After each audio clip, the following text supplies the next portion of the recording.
Elle est l'une, voire la voleuse fantôme la plus appréciée par la communauté. Mais derrière son apparence joyeuse et lumineuse se cachent de nombreux secrets. Salut à toi, c'est J-Autre. Aujourd'hui on se retrouve sur qui est Kasumi Yoshizawa.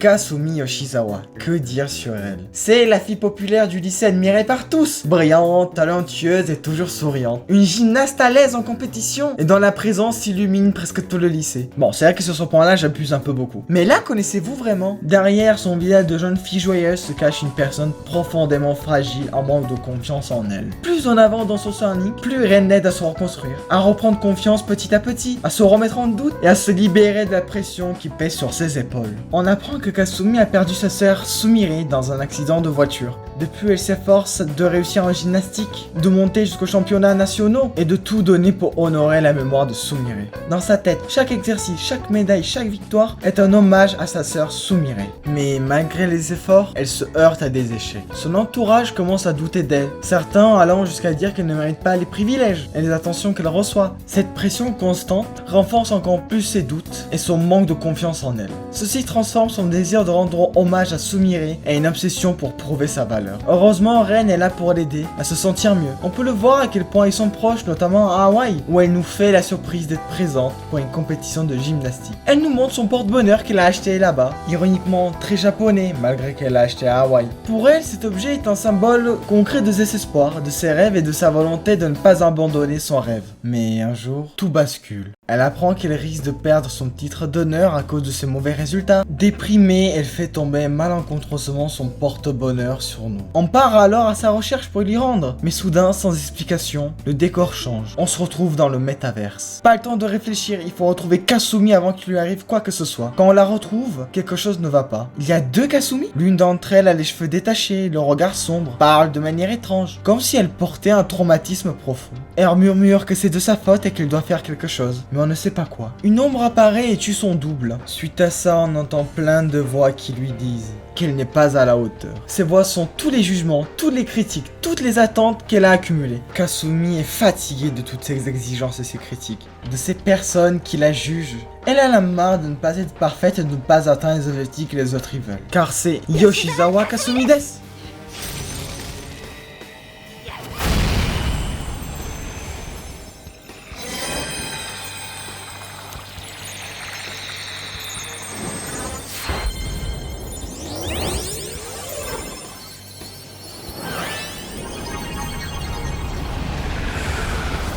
Kasumi a invoqué sa persona, Cendrillon. Nous lui faisons une offre pour qu'elle rejoigne les voleurs fantômes, mais elle décline l'invitation. Pendant le palais de Shido, elle souhaite nous rejoindre pour qu'elle nous vienne en aide, mais on refuse pour éviter qu'on la mette en danger. On lui fait alors la promesse qu'on va revenir sain et sauf. Le nouvel an approche et Kasumi nous fait la proposition d'aller au temple ensemble pour le nouvel an. Un petit détail qui semble inutile mais qui montre toute l'affection qu'il a pour nous.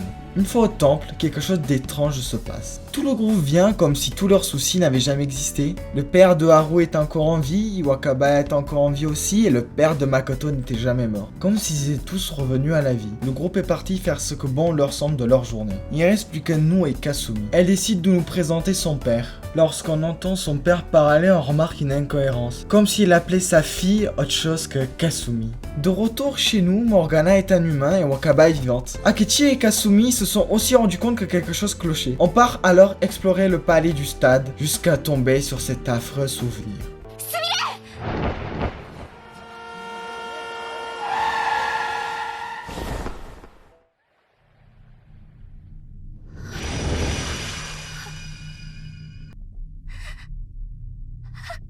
Kasumi est morte. La personne que nous connaissons depuis le début n'est pas Kasumi. Elle est en réalité sa petite sœur, Sumire Yoshizawa. Depuis tout ce temps, elle se mentait à elle-même. Elle vivait dans un monde où elle ne se croyait pas responsable de la mort de sa sœur. Elle avait effacé sa propre existence pour se croire en Kasumi, comme si elle ne méritait pas de vivre. Elle était en dépression, rongée par la culpabilité, persuadée qu'elle aurait dû mourir à la place de sa sœur. Après l'accident, rongée par la culpabilité, elle est allée consulter le docteur Maruki. Souhaitant devenir comme sa sœur, incapable incapable de supporter la réalité, elle a fini par croire qu'elle était Kasumi à cause de Maruki. Dans ce monde où elle se croyait Kasumi, tout semblait réglé. Elle n'avait plus de problème de culpabilité, elle n'avait plus de soucis, plus de Sumire brisée. Mais c'était une illusion. Elle refusait de vivre dans un monde où elle était coupable de la mort de sa sœur. Elle accepte d'aider les voleurs fantômes, car elle ne veut plus avancer dans un monde où elle est Kasumi. Elle veut avancer dans un monde où elle est Sumire. On lui donne alors comme nom de code Violette. Et pourquoi Violette spécifiquement? Sumire veut dire violette. Dans la culture japonaise, la violette signifie la foi, la fidélité et la modestie. Ça correspond bien à la personne qu'elle souhaite devenir,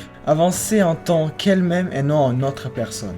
Quant à Kasumi, on peut le voir comme brume en japonais, ce qui correspondait bien à son ancien elle. Elle était dans le conflit, dans le flou. Une fois dans le palais, on avance un peu, et elle se fait prendre en embuscade par des ombres. Elle essaie d'invoquer à nouveau sa persona, mais elle n'apparaît pas. Sumire ne veut plus être Kasumi, elle veut être celle qu'elle doit être, Sumire. Elle voit en sa persona Cendrillon, sa grande sœur, Kasumi. En ce moment-là, son arcane vient de changer. Elle est passée de la foi inversée à la foi remise à l'endroit. La foi inversée signifie le déni, l'illusion et le mensonge envers soi-même. Cela correspondait parfaitement à l'ancienne Sumire qui vivait dans une fausse identité, dans un mensonge et qui refusait de regarder la réalité en face. Mais une fois l'arcane remise à l'endroit, sa signification change totalement. On a la confiance en soi, l'espoir et la capacité à avancer malgré les doutes. On peut voir tout ça au cours de la deuxième partie de son Social Link, quand elle est Sumire. Elle commence à se découvrir à nouveau, elle commence à être elle-même et à avancer malgré les critiques et les regrets qu'elle a pu avoir. À la fin de Social Link, elle obtient Vanadi. Mais avant de parler de Vanadi, parlons de Cendrillon. Cendrillon est sa toute première persona. Elle s'inspire bien évidemment du fameux conte de Cendrillon qui se fait passer pour quelqu'un d'autre au cours d'un bal. C'est une signification d'une identité temporaire, une illusion, une transformation.